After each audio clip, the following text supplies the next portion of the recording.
A'udzubillahi minasyaitonirrajim. Bismillahirrahmanirrahim. Assalamualaikum warahmatullahi wabarakatuh. Alhamdulillahi rabbil alamin, wassalatu wassalamu ala asyrafil anbiya wal mursalin wa ala alihi wa sahbihi ajma'in. Subhanaka la ilma lana illa ma 'allamtana innaka antal alimul hakim. Rabbi syrah li sadri wa yassir li amri wahlul 'uqdatam min lisani yafqahu qawli.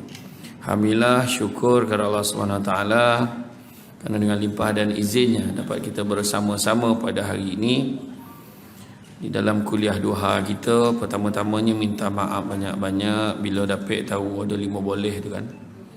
Buku yang nak buat tu dia bukan hanya tutup hari Ahad, kedai tu pun dah tutup. Contoh. Tapi dia kata dia buat, dia kata dia buat, dia akan buat. Jadi saya tak payah tunggu kuliah akan datang, saya akan tulis hantar ke Puan Tih lah. Ya, Puan Najati untuk bagi siapa yang nak bagi senarai nama. Tak adalah buat sampai 3-4 kali. Kalau ada lagi yang belum bagi kan, kita buat sekali. Dia pindahkan mesin itu ke rumah. Dia buat ke rumah sekarang. Jadi adalah dia ada master copy tu dekat dia kan, saya suruh dia buat. Tapi semalam memang dia tak ada lah hari Ahad kan. Tapi insyaAllah saya cuba secepat mungkin. Hari itu kita tajuk bertaubat kan. Tajuk bertaubat, yang mana bertaubat ini juga adalah merupakan disebutkan sebagai disebutkan oleh Imam Malik sebagai satu juga cara kita berhijrah, berubah pada buruk pada baik, baik pada lebih baik, lebih baik pada lebih baik. Iaitu kita berubah daripada keadaan kita berdosa kepada keadaan yang tidak berdosa. Itulah kata hijrahnya. Dan ada yang tanya, kalau orang tu betul lah kita taubat kan, kita taubat lepas tu kita buat dosa balik, lepas taubat buat dosa balik kan. Jadi adakah dengan sewenang-wenangnya Allah terima taubat dia? Itu soalan dia. Jadi senang je, tanda-tanda orang tu taubat yang diterima adalah dia akan rasa mudah untuk beribadah. Dia tak ada rasa nak ulang balik dosa-dosa yang lama yang dia pernah buat kan. Jadi tidak sewenang-wenangnya. Jadi dia mesti menyesali perbuatan dia. Tapi barang siapa yang bertaubat sekadar dia bertaubat sahaja, tapi lepas tu buat dosa balik dengan sengaja lah kan. Macam kisah ada, kita tengok ada setengah orang Arab, dia datang Malaysia kisah pendek, kemudian ikan babi tu. Lepas tu bila tanya dia, tak apa, dia balik nanti dia boleh taubat ke Makkah kata. Boleh taubat dia cakap. Jadi ayat yang macam tu itu melambangkan orang tu cuba memain-mainkan Allah ni. Tu tak boleh. Dia mesti timbul rasa keinsafan dan dia memang cita-cita dia tak nak buat lagi. Itu baru betul-betul taubat. Kan, dan taubat tak nak jumpa dia lagi dah. Sebab apa? Rasa sorry jumpa orang tu kat macam tulah. Orang tu dah selalu konorkan dia kan. Taubat dan tak nak jumpa lagi dah. Makna apa? Taubat tu maknanya betul-betul tak nak ulang dah. Tak nak ulang ya. Jadi kita sambung bab 9, mahabbah, kecintaan kepada Nabi Muhammad sallallahu alaihi wasallam. Jadi bila sebut tentang sayang pada Nabi, macam mana kena nak tengok tanda-tanda sayang ke Nabi. Tanda sayang ke Nabi ni ada 2 perkara kan, ada 2 perkara. Apakah dia? Tunggu selepas ini. Sebab dia rajin menyalin dia kan, saja biar nota tu tergantung sekejap kan. Tapi betul, bila sebut tentang kecintaan pada Nabi, tak ada siapa lagi dah yang layak kita cintai. Malahan Nabi sebut kan, Nabi sebut belum sempurna keimanannya seseorang mukmin tu selagi mana dia tidak mengasihi aku melebihi dia mengasihi anak-anak keluarga dia, kedua ibu bapanya. Nabi kata mesti Nabi juga yang nombor 1. Jadi bukanlah bermakna dengan kita sayang Nabi maka kita tinggalkan yang lain. Tak. Macam tu juga kita kata kita cintakan Allah sebab Allah sayangkan kita kan, kita menyembah Allah Taala. Jadi penyembahan kita tu jadi dusta apabila kita buat sesuatu perkara yang bertentangan, berlawanan daripada apa yang Allah Taala suruh. Allah suruh sembahyang, tak sembahyang kan. Tengok Siti Zulaikha yang berkahwin dengan Nabi Yusuf kan. Nabi Yusuf yang terkenal dengan ketampanannya.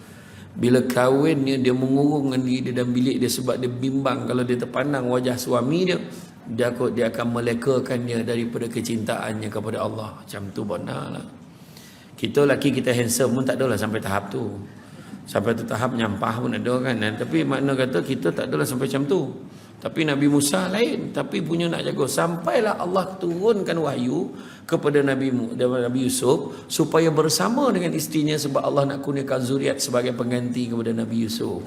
Barulah. Sebab apa? Itu pun dia bersama dengan Nabi Yusuf sebab Allah suruh. Macam tu jugalah kisah macam saya sebut tentang hijrah Nabi baru-baru ni. Kita cerita pasal hijrah Nabi daripada Makkah ke Madinah. Bila Allah suruh dia berhijrah, tak ada Nabi persoalkan. Kenapa pula orang banyak nak bunuh aku ni? Orang depan rumah ni tentera kafir Quraisy dah standby nak bunuh aku. Kenapa lah kau suruh aku berhijrah pula? Tak, Nabi tak tanya, tak persoalkan sebab Allah suruh. Macam tu juga dengan perintah-perintah Allah dan Rasul. Kalau kita betul-betul kita mengaku ati Allah wa ati Rasul, taat pada Allah, taat pada Rasul, maka usahlah dipertikaikan. Ada orang hari ni belajar terlebih-lebih tinggi, semua nak dipertikaikan. Dalam Quran tak ada sebut pun. Dalam Quran hanya sebut labuhkan pakaian, dia tak ada sebut tutup aurat pun. Ayat ni. Orang yang mula mencabar kan. Sedangkan tu sebab Nabi kata, aku tinggalkan Quran dan sunnahku. Quran ni ibarat orang kata ibarat manual dia. Tetapi hadis dan sunnah ni, sunnah Nabi ni adalah bagi menggambarkan juga, malah memperlengkapkan lagi apa yang ada di dalam Quran.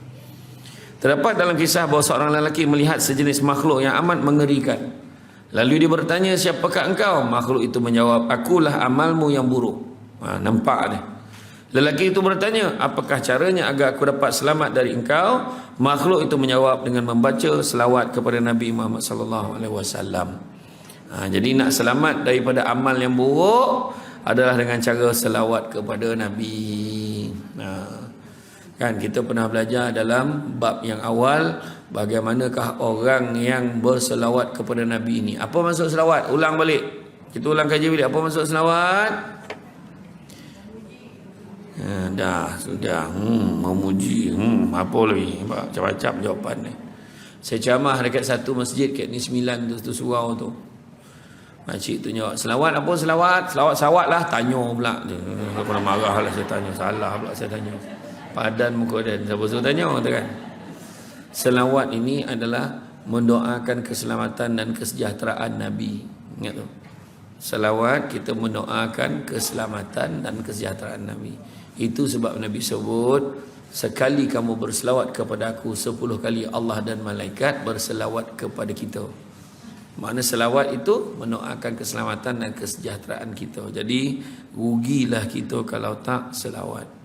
Sekali kita selawat, Allah perintahkan malaikat yang besarnya kepala di bawah arasy Allah, kakinya sampai ke dasar bumi yang ketujuh, sayap yang sebelah tutup bahagian barat bumi, sayap yang sebelah lagi tutup bahagian timur bumi, jumlah makhluk yang ada dalam dunia ini.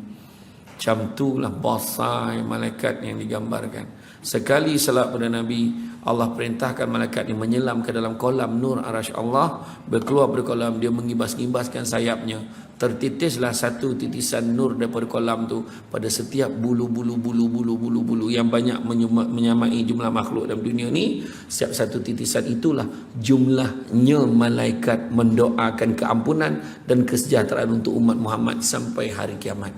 Tu dengan tahap sekali selawat. Itu sebab nama kitab ni Mukasyafatul Qulub, penenang jiwa bagi cerita gembira je. Yuku Allah, tak sangka macam tu banyak pahala selawat kan. Tapi macam tu agak malih selawat kan. Tunggu terperanjat baru selawat. Allahumma salli ala Sayyidina Muhammad. Masa bila balik terperanjat tengok lagi balik lapik sekotul kan. Yang seorang tu astaga lagi tak berguna, astaga tu kan. Seorang tu pula OMG, la ilaha illallah, parah tu kan. Jadi daripada macam tu baik selawat kepada Nabi, lazim kan. Ni alah apa nama tu, Allah dakut pula bukan. Apa nama tu, Allahumma salli ala Muhammad, Allahumma salli ala Muhammad. Selawat ya, dia dah lazim kan. Minum pun Allahumma salli ala Sayyidina Muhammad. Nak ambil cawan, nak tuang Allahumma salli ala Sayyidina Muhammad. Allah, amalkan. Faham tak? Nak peluk suami, Allahumma salli ala sayyidina Muhammad. Contoh. Nak dukung dengan cucu, Allahumma salli ala sayyidina Muhammad cucu dan. Contoh kan? Macam tu lah kan? Untuk melazimkan selawat kan? Jadi nak selamat daripada amal yang buruk adalah berselawat banyak-banyak ke atas Nabi. Rasulullah SAW bersabda, selawat kepadaku adalah nur atas titian. Barang siapa membaca selawat kepadaku pada hari Jumaat 80 kali, maka Allah akan mengampuni dosanya setahun. Kalau selawat 80 kali pada hari Jumaat, Allah akan ampunkan dosanya setahun. Macam kan? 80 kali kan banyak. Kan? Allahumma salli ala sayyidina Muhammad wa ala sayyidina Muhammad. Allahumma salli ala sayyidina Muhammad wa ala sayyidina Muhammad. Baiklah. Kan? Bukan borek, bukan sulancas sepe. Kan? Selawat. Bukan borek nah, kan? Tu yang budak-budak nak nikah tu suruh selawat dia. Karena selawat pun tak tahu. Yang mana? Benda basic kan. Selawat dek. Yalah dia. Ya Allah khabar. Apa tak dengar pun dalam hati tu. Yang mana tak tahu. Selawat. Kemudian diceritakan bahawa seorang lelaki yang tidak pernah membaca selawat kepada Nabi SAW, pada satu malam dia bermimpi melihat Nabi SAW baginda tidak menolehnya. Kemudian lelaki itu bertanya, dia pandang ke Nabi, Nabi tak pandang. Nabi pandang tempat lain. Kan pahal pula dia kata, mengapa kau tak pandang padaku? Rasulullah, kerana aku tak kenal kau. Aku tak kenal kamu siapa. Kemudian dia cakap, bagaimana engkau tidak kenal aku sedangkan aku ni lelaki umatku? Padahal para ulama telah mengatakan bahawa engkau mengenali umatmu lebih daripada ayah dan ibu. Kau lebih kenal umat kau lebih daripada kau kenal mak ayah kau. Macam manalah kau tak kenal aku? Maka Rasulullah cakap apa? Mereka berkata benar. Betul mereka cakap tak, aku tidak mengenal. Aku mengenali umatku lebih pada mak ayahku, tapi aku tak kenal kau siapa. Kenapa? Kerana engkau tidak mengingatiku dengan membaca selawat. Padahal aku kenal dengan umatku, itu bergantung kepada bacaan selawat mereka kepadaku. Kemudian lelaki itu terjaga. Kemudian lelaki itu buat apa? Lelaki itu mewajibkan dirinya semenjak pada itu selawat 100 kali sehari. Digambarkan lelaki ni bangun menangis. Kenapa lah? Baru dia sadar dia tak selawat. Kita ambil ringan selawat kan, sebab selawat tu pun ringan. Dah ringan dia ambil ringan, bukan berekna pun selawat kan? Sambil-sambil baring, Allahumma salli ala sayyidina Muhammad, pusingnya kan, sakit pinggang, Allahumma salli ala sayyidina Muhammad, capai bantal, kaki gaut pula, aduh Allah masalah Allah selama dapat dah 6 kontol tu kan sahabat sampai sakit-sakit dapat kan. Jadi mana kata dia wajibkan diri dia selawat 100 kali sehari. Setelah dia melakukan demikian, beberapa hari kemudian dia bermimpi melihat Rasulullah SAW sekali lagi. Kali ini Rasulullah sebab apa? Sesungguhnya kali ini aku telah kenal akan engkau, aku syafaati engkau. Itu yang penting tu. Itu kerana dia cinta pada Rasulullah SAW. Ketika Rasulullah SAW mengajak Ka'ab bin Ashraf serta sahabat-sahabat masuk Islam, mereka berkata, kami ini sebagai putera-putera Allah dan tentu kami lebih menyintai Allah. Kemudian Allah berfirman kepada Nabi-Nya, katakanlah jika kamu mengasihi Allah, ikutlah aku. Nescaya Allah akan mengasihi kamu dan mengampuni dosamu. Allah Maha Mengampun lagi Maha Penyayang. Balik semula cerita tadi, selawat, jangan kita ambil ringan. Itu sebabnya hari ini kalau cerita tentang masalah budak-budak sekarang, orang cakap kan, kenapalah budak sekarang macam ni Lia? Kenapalah budak ni tak dengar cakap? Kenapa budak ni doge? Ada satu jawapan dia. Budak-budak kita, dia kekurangan satu ilmu. Ilmu yang tak diajar. Dia belajar ilmu agama, mungkin belajarlah. Tapi dia belajar ilmu akademik, handa, belajar tinggi. Ada satu yang terlupa, iaitu ilmu adab. Yang itu yang paling mustahak. Saya selalu sebut tentang cara hormat dengan orang tua kan? Macam mana cara melayan, macam mana cara bercakap bila orang tua bercakap depan-depan ni, macam mana kalau nak lalu depan orang tua, jalan menunduk. Tapi orang dulu bukan jalan menunduk saja, minta izin. Pakcik, saya tumpang lalu depan ya. Ada tu lalu belakang, tumpang lalu belakang, jangan kau lalu depan, ada orang bolok. Jodoh bolo-bolo boy belakang tu jangan kau berlanggar kan kau jalan depan. Tak ada lah kan. Tapi maksud ada macam tu sekali. Lalu depan, lalu belakang. Minta izin. Tak lalu depan. Lalu je lalu. Macam tu lah. Adab Bagi tengok ni Masjid Ibn Abbas tengok. Bagi gelas siap dengan tapak nampak tak? Ada piring walaupun tak kono penjodoh bilangan tak kan. Tapi jenis ni kalau jenis ni dia tak ya halih dah. Tapi dia bagi juga sebab dia adab. Nampak? Dulu ingat tak air panis curah alamnya? Ingat tak? Budak sekarang mana tahu kan?